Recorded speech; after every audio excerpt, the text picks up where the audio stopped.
Welcome all my students of 1064 VTC code. Now I will teach you about the wholesale and retail trade. তোমরা সবাই জানো আমাদের চারপাশে আমরা দেখতে পাই বিভিন্ন ধরনের দোকান আমরা দেখতে পাই। সেইখানে লেখা থাকে কোনো জায়গায় पाइकारी दुकान, कोनो जगह लिखा था कि खुजरो दुकान।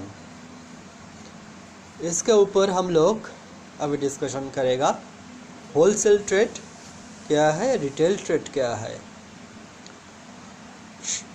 In general sense we may say that in wholesale trade the traders purchase goods from the producer and they sell it to the retailer or general consumer, and they buy a large or bulk quantity of the product।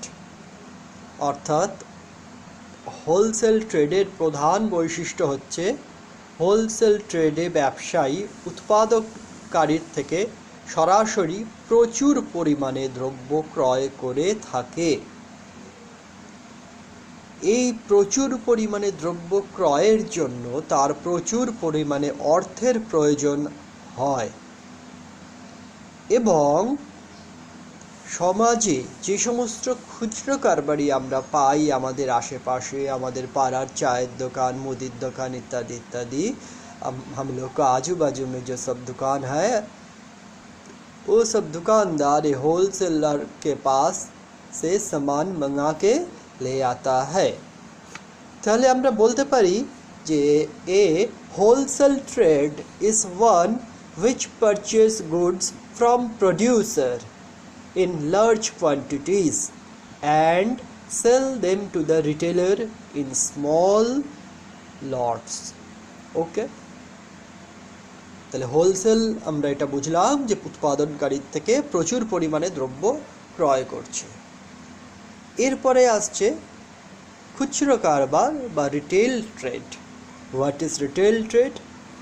ঠিক wholesale ট্রেডের অপোজিটটা। The retail trade is the trade where the trader purchase goods from the wholesaler and then they sold it to the general consumer or general people in small quantity.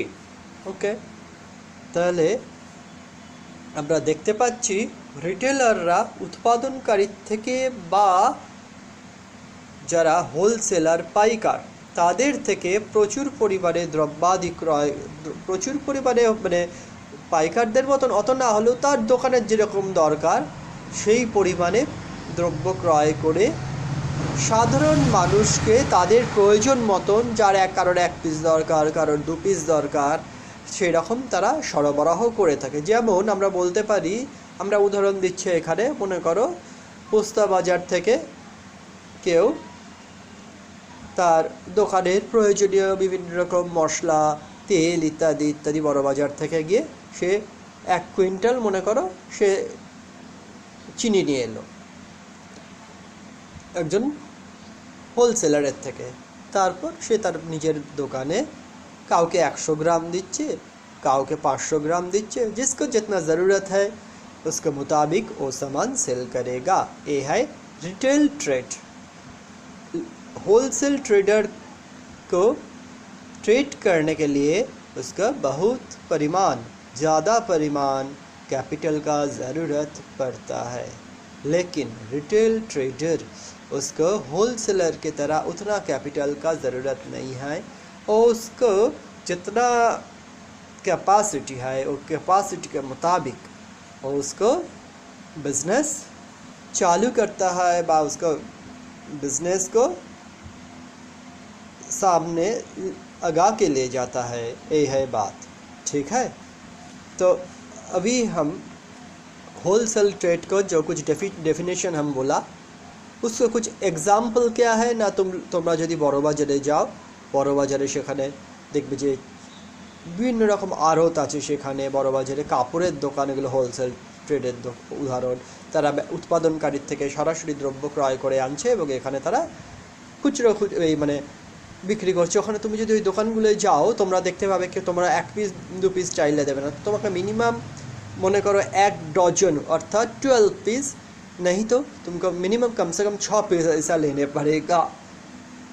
Okay, এটা হচ্ছে wholesale ট্রেডের। আর আমার আশেপাশের পাড়ার দোকান, বিভিন্ন shopping মলে গেলে shopping mall থেকে গিয়ে তুমি কিছু জিনিস কিনলে সেখানে তুমি তোমার প্রয়োজন মতন তোমার যতটা লাগছে, এইগুলো সব খুচরো দোকান, রিটেল ট্রেডে। তোমরা কিন্তু যেন এটা যে শপিং মল দেখছো বিভিন্ন রকমের, সেই শপিং মলগুলো কিন্তু রিটেল ট্রেডের অন্তর্ভুক্ত, খুচরো কারবারে তার বিভিন্ন ভাগ আছে, সেই ভাগগুলো আমরা আলোচনা করব। এবার আমরা বলছি হোলসেল ট্রেডের কিছু বৈশিষ্ট্য, কিছু फीचर।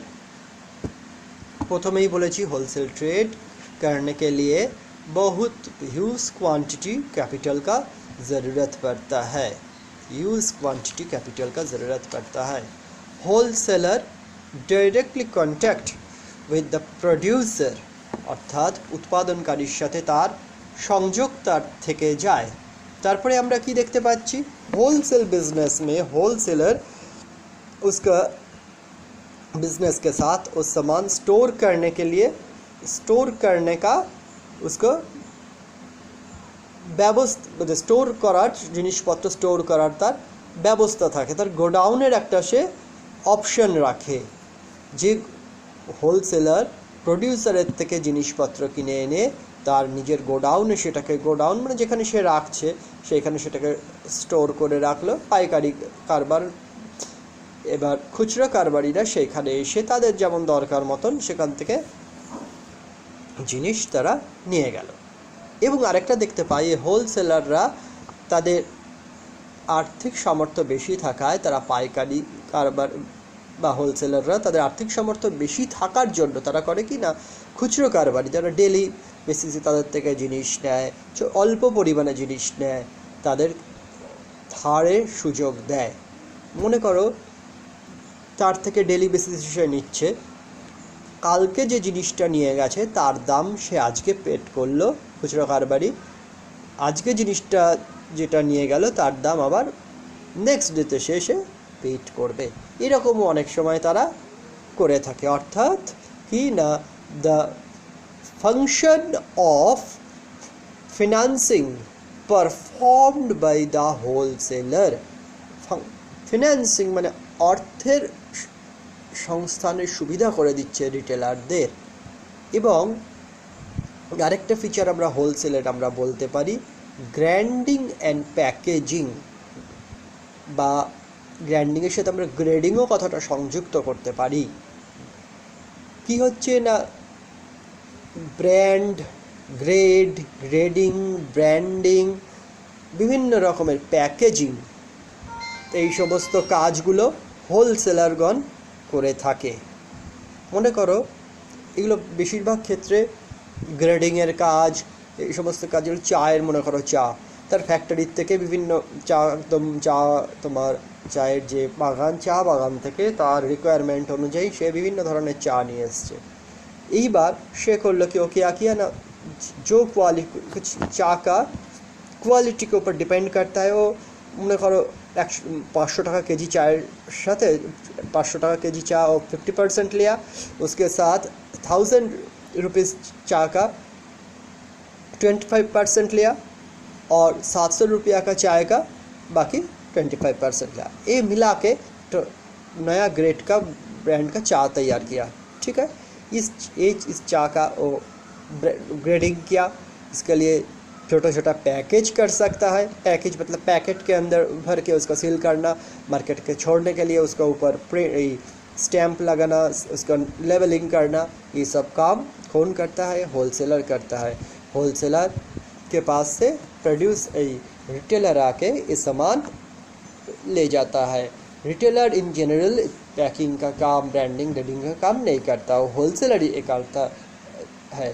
আর অনেক সময় হোলসেলার আমরা দেখতে পাই তারা ছোটো ছোটো প্যাকেটে, স্যাশেতে তারা জিনিসকে তারা ভরে থাকে, সেই অনুযায়ী তারা বিক্রির ব্যবস্থা করতে পারে। ঠিক আছে, এছাড়াও আমরা দেখতে পাই জিনিসের দাম নির্ধারণ, প্রাইসিং, সে কে निर्धारण करे होलसेलर उत्पादनकारी থেকে প্রচুর परिमाणे ह्यूज क्वांटिटी का सामान प्रोड्यूसर के पास से ले आता है, इसलिए उसका बहुत दाम कम पड़ता है। तो वो मार्केट में उस सामान को बेचने के टाइम कितना उसका वैल्यू होगा, कितना मार्केट में उसका कितना डिमांड है, कितना चाहिदा আছে মানুষের মধ্যে, সেই অনুযায়ী বিচার বিবেচনা করে সে দ্রব্যের দাম নিরূপণ করে, দ্রব্যের দাম ঠিক করে না। The price fixed up by the producer was charged to the কি হবে না charged to the wholesaler in general people in market. Okay, তাহলে কি বললাম, the price fixed up by the producer was charged by the wholesaler in the market. Okay, তাহলে আমরা হোলসেলারের মোটামুটি ফিচারগুলো তোমাদের কাছে সংক্ষেপে আমি বর্ণনা দিলাম। এছাড়াও কিছু কিছু আমরা বলতে পারি হোলসেলারের একটা কাজ হচ্ছে he get information from the market about the product, and also he get the information of the demand of the product, and also he get different feedback of the product which is in market. ये जो information वो नहीं वो किसको देता है ना, producer को इंफॉर्मेशन सेंड करता है। इसी से प्रोडक्ट के ऊपर कहीं घटती है बा प्रोडक्ट কোনো কিছু প্রবলেম থাকলে সেই প্রবলেমকে সলভ করার ব্যবস্থা প্রোডিউসার করতে পারে, বা মনে করো যে জিনিসটা ছেড়েছে সেই জিনিসটা আম আদমি বা জেনারেল পাবলিক সেইটা চাইছে তার একটু অন্য ধরনের জিনিস, বা জিনিসটার দাম বেশি হচ্ছে বলে জিনিসটা মার্কেটে চলছে না, এই সমস্ত খবরগুলো কে দেবে না, এই হোলসেলার কাদের কাছ থেকে পাচ্ছে। রিটেলার যারা খুচরো খুচরো বিক্রি করছে, রিটেলারদের হোলসেলার করছে কি ছোটো ছোটো পরিমাণে জিনিসপত্র, মানে তার দ্রব্য সামগ্রী অল্প অল্প ছোটো ছোটো ইউনিটে সে কাদের বিক্রি করছে না, রিটেলারের কাছে বিক্রি করছে। রিটেলার এক একটা এলাকার বিভিন্ন রিটেলার আছে, তারা বিভিন্ন জায়গার থেকে তাদের জিনিস নিয়ে এক এক বিভিন্ন বাজারে তার এলাকায় সে বিক্রি করছে। এক একটা এলাকায় এক এক রকমের জিনিসের চাহিদা, এক এক রকমের জিনিসের ডিম্যান্ড থাকে, সেই অনুযায়ী সে নিয়ে যাচ্ছে, অর্থাৎ হোলসেলার যোগান দিচ্ছে সেই জিনিস সেরকম। এবার কোন এলাকায় কোন জিনিসের কী ডিম্যান্ড আছে, কী চাহিদা আছে, সেই যে সেখানকার মানুষের ক্রয় ক্ষমতা কী আছে, মানুষ কী পরিমাণে জিনিস চাইছে, কী তার মানুষের দরকার, সেই সমস্ত বিষয়গুলো उसके बारे में जितना इन्फॉर्मेशन का ज़रूरत है वो सब वही गैदरिंग करता है। उसके बाद उसको प्रोड्यूसर का उसको जो इन्फॉर्मेशन उसको मिला सब इन्फॉर्मेशन वो प्रोड्यूसर के पास वो भेजता है। इसी से प्रोड्यूसर कोई डिसीजन लेके उस सामान का उन्नति साधन कर सकता है।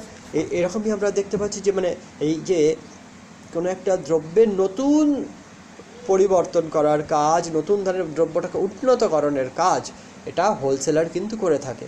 হোলসেলারের মাধ্যমেই গবেষণার কাজ, দ্রব্যের ব্যাপারে গবেষণার কাজ, মার্কেট রিসার্চের কাজ এটা কিন্তু হয়ে থাকে। এটা কিন্তু একটা ভেরি ভেরি ইম্পর্ট্যান্ট।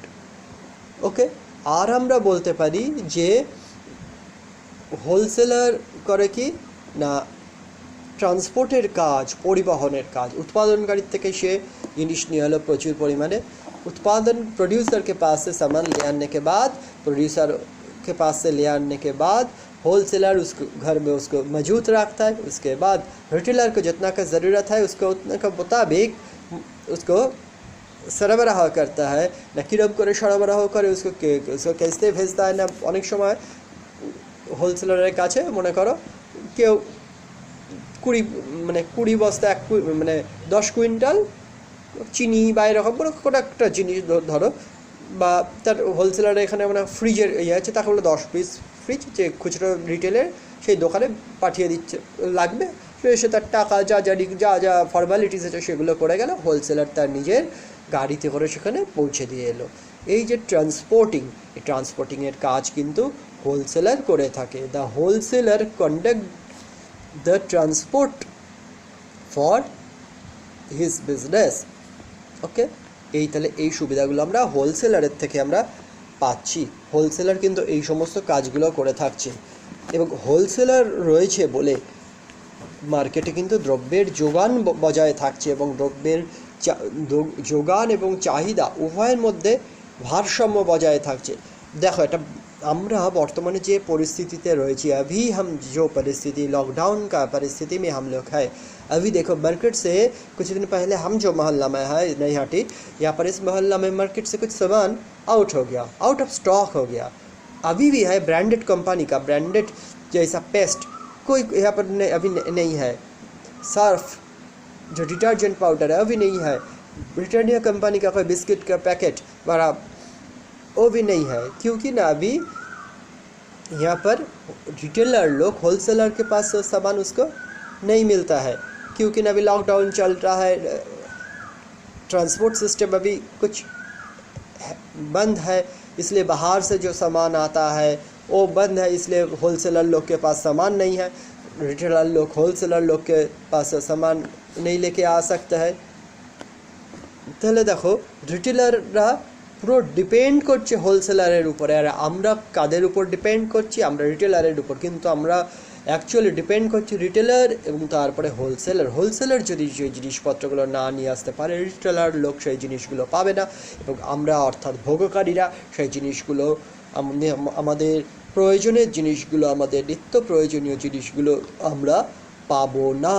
আমরা তার জন্য বিভিন্ন প্রবলেমের সম্মুখীন আমরা হব, যেটা বর্তমানে আমরা যদি বাজারে দেখি, মার্কেটে দেখি, এই যে করোনার লকডাউনের পরিস্থিতিতে আমরা কিন্তু এটা সহজেই অনুভব করতে পারবো। এই সমস্ত বিষয়গুলো কিন্তু আমরা যদি একটু আমাদের আশেপাশে পারিপার্শ্বিক অবস্থার সাথে বিচার বিবেচনা করে দেখি, তাহলে তোমাদের কিন্তু বুঝতে খুবই সুবিধা হবে। এবং আরেকটা জিনিস বলছে, এই হোলসেলার কিন্তু আরেকটা ভেরি ভেরি ইম্পর্ট্যান্ট কাজ করে থাকে, সেটা হচ্ছে কি অ্যাডভার্টাইজমেন্টের কাজ। রিটেলার জিনিসটা বিক্রি করছে, রিটেলার জিনিস ছোট ছোট ইউনিটে হোক, তার যেরকম ডিম্যান্ড সেই অনুযায়ী সে বিক্রি করছে, বা জিনিসের রূপভেদের উপর বিক্রি করতে পারে। একটা ফ্রিজকে তো আর ভেঙে টুকরো করে বিক্রি করতে পারে না, চাল চিনি এরকম ভোগ্যদ্রব্যগুলো, খাদ্যদ্রব্যগুলোকে ছোটো ছোটো ইউনিটে বিক্রি করতে পারে। তা বলে আবার কোনটা প্যাকেটের মধ্যে যে জিনিসটা রয়েছে সেই প্যাকেট থেকে কেটে তার বিক্রি করতে পারে, যেরকম তারা আছে সেই অনুযায়ী সে বিক্রি করছে। মার্কেটের লোক, তার কাস্টমাররা সেগুলো জানে, সেইগুলো জেনে সেই জিনিসগুলো সে কিনতে তার থেকে নিতে আসে। এবার মার্কেটে কোনো জিনিস যদি সাধারণ মানুষ না জানে, তাহলে কি করে মার্কেট থেকে নেবে? সাধারণ মানুষকে তো জিনিসটার ব্যাপারে জানতে হবে, অর্থাৎ তাকে সাধারণ মানুষকে সেটা অভিহিত করতে হবে, জানাতে হবে। এই যে কী করে তো সেটা জানে সাধারণ মানুষ? অ্যাডভার্টাইজমেন্টের মাধ্যমে জানে। টিভিতে দেখো কত রকম বিজ্ঞাপন, একটা খবর, একটা মানে তোমরা সিরিয়াল দেখো, খবর ইত্যাদি ইত্যাদি যাই হয়, তার মাঝখানেও এমনকি তোমাদের এই যে ইউটিউবে যে করছো তার মাঝখানেও হাজারটা অ্যাডভার্টাইজমেন্ট চলে আসে। এই অ্যাডভার্টাইজমেন্টগুলোর মাধ্যমে কী হয় না, সেই জিনিসের দ্রব্যের সাথে বিভিন্ন রকম ব্যাপারে, প্রোডাক্ট সার্ভিস সব ক্ষেত্রে এরকম অ্যাডভার্টাইজমেন্ট হয়। তাই এর সাথে মানুষের, পাবলিকের, কনজিউমারের তার কী বলে সংযোগ হয় এই অ্যাডভার্টাইজমেন্টের মাধ্যমে। সেই জিনিসের ব্যাপারে সে বুঝতে পারে, দেখতে পারে, জানতে পারে। এই অ্যাডভার্টাইজমেন্টের কাজ কে করে থাকে না, হোলসেলার। অবস্থার পরিপ্রেক্ষিতে জায়গা জায়গা বিশেষে বিভিন্ন রকমের অ্যাডভার্টাইজমেন্টের কাজ কিন্তু হোলসেলার করে থাকে। সেই জন্য লিফলেট, প্যাম্পলেট, বিভিন্ন রকম কাটআউট সে সমস্ত কিন্তু তৈরি করে। সেই সমস্ত কাটআউট তৈরি করে সে কী করে বলো তো? সেগুলো দেখবি যে হোলসেলাররা খেয়াল করবে, কোনো মুদিখানার দোকানে, আশেপাশের দোকানে গেলে, ফোনের দোকানে গেলে দেখবে ফোনে মানে ফোন রিচার্জ করতে গিয়ে সেটার থেকেও তো মুদিখানার দোকান দেখবে, বিভিন্ন রকম দোকানের সামনে দেখবে বিভিন্ন গোল গোল চৌকো চৌকো বিভিন্ন রকম জিনিস ঝোলানো থাকে, দেয়ালের গায়ে কিছু কাগজ লাগানো থাকে। ওগুলো কারা দেয়? কোম্পানির থেকে হোলসেলার কোম্পানির সাথে কথাবার্তা বলে বা হোলসেলার নিজে সেগুলো তৈরি করে নিয়ে সেগুলো রিটেলারদের কাছে দিয়ে আসে। রিটেলারদের দোকানে তারাই অনেক সময়, তার লোকই অনেক সময় সরাসরি গিয়ে সেগুলোকে লাগিয়ে আসে, বা অনেক জায়গায় দেয়ালেও তারা দেয়াল লিখন করে থাকে। এইভাবে হোলসেলারের মাধ্যমে হোলসেলার অ্যাডভার্টাইজমেন্টের যে কাজ, একটা মানে বিজনেসের ক্ষেত্রে এটা একটা মেন কাজ অ্যাডভার্টাইজমেন্ট, সেই কাজটা হোলসেলারের মাধ্যমে কিন্তু সম্পন্ন হয়ে থাকে। হোলসেলার এই কাজটা সম্পাদন করতে অত্যন্ত সহায়ককারী ব্যক্তি, সহায়ককারী তিনি। এছাড়া আমরা দেখতে পাচ্ছি হোলসেলার আর কি কি কাজ করতে পারেন। তিনি যেমন বিক্রয় করার সাথে সাথে তিনি করছেন কি না, কোনো দ্রব্যের বাজার চাহিদা নতুন দ্রব্য উৎপাদনের জন্য বিভিন্ন রকম কর্মপ্রচেষ্টা, এই সমস্ত কাজগুলো তিনি কিন্তু করে থাকেন। আর হোলসেলার মার্কেটের অবস্থা প্রত্যহ তিনি কিন্তু পর্যালোচনা করেন, তিনি পর্যালোচনা করছেন এবং সেই অনুযায়ী মার্কেটকে তিনি চালু রাখছেন, বাজারকে চালু রাখতে তিনি কিন্তু সাহায্য করেন। এটা হোলসেলারের একটা অন্যতম ভূমিকা। আধুনিক যুগে হোলসেলারের এই ভূমিকাকে আমরা কেউ কিন্তু हम लोग मॉडर्न एज ऑफ बिजनेस यहाँ पर हम है इसका जब है हम लोग हमरा उसका इम्पोर्टेंस और role of the wholesaler we can not avoid any time because we depend always in him. Okay, তাহলে আমরা হোলসেলারের উপর আমরা নির্ভর করে খুচরো কারবার চালু রাখতে পারছি এবং উৎপাদনকারী হোলসেলারের বিক্রয়ের উপর ডিপেন্ড করে উৎপাদনকে চালু রাখতে পারছে। হোলসেলার যদি জিনিস বিক্রি না করতে পারতো, উৎপাদনকারী তার তো গোডাউনে মাল জমতে থাকতো, পচতে থাকতো, তো তারা সে হোলসেলার বিক্রি করছে, জিনিস বিক্রি করে এর হাতে টাকা দিচ্ছে, প্রডিউসারের কাছে টাকা যাচ্ছে, প্রডিউসার আবার উৎপাদন চালু রাখতে পারছে। অর্থাৎ উৎপাদন চালু রাখার জন্য হোলসেলারের এক বিশাল ভূমিকা আছে।